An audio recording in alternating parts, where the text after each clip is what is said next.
Listen to part of a lecture in an environmental science class.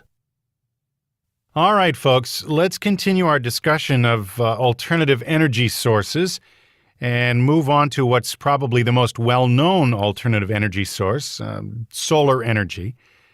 The sun basically provides Earth with a virtually unlimited source of energy every day, but the problem has always been, how do we tap this source of energy?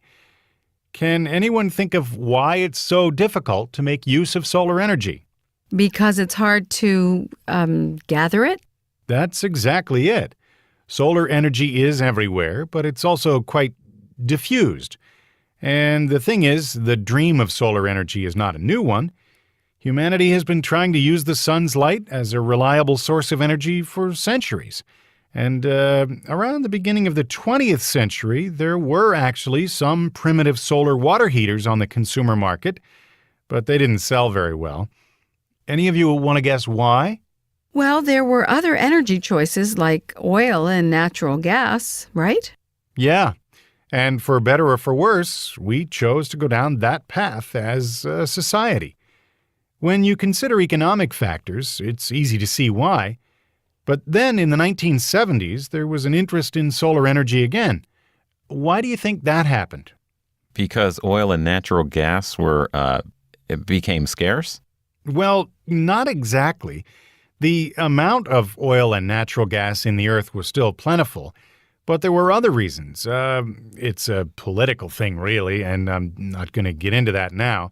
So what happened in the 1970s was oil and natural gas became very expensive very quickly, and that spurred people to start looking into alternative forms of energy, solar energy probably being the most popular. But then in the 80s, this trend reversed itself when the price of oil and natural gas went down. All right, let's shift our focus now to some of the technologies that have been invented to overcome the problem of gathering diffused solar energy. The most basic solution is simply to carefully place windows in a building so that the sun shines into the building, and then it's absorbed and converted into heat. Can anyone think of where this is most commonly used? Greenhouses.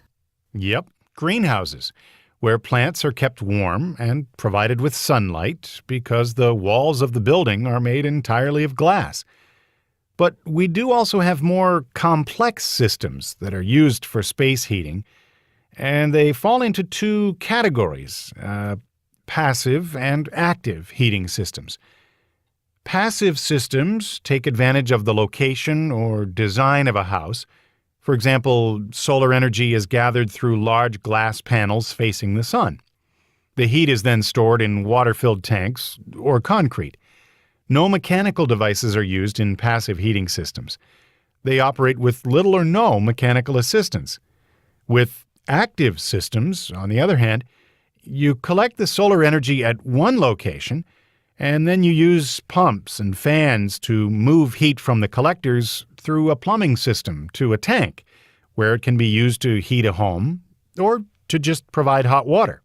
Excuse me, Professor, but I've got to ask, how can solar energy work at night or on cloudy days?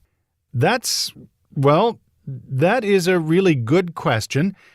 As a matter of fact, science is still working on it. Trying to find ways of enhancing energy storage techniques so that the coming of night or cloudy days really wouldn't matter. That is the biggest drawback to solar energy. The problem of what do you do in cases where the sun's light is weak or virtually non-present. So the storage of solar energy, lots of solar energy, is a really important aspect. Does that mean that solar energy can only be used on a small scale, like heating a home? Well, actually, there have been some attempts to build solar energy power plants. The world's largest solar power plant is located in Kramer Junction, California. It can generate 194 megawatts of electric power, but that's just a drop in the bucket. Right now, the utility companies are interested in increasing the capacity of the Kramer Junction plant, but only time will tell if it will ever develop into a major source of power for that region. considering the economic and political factors involved.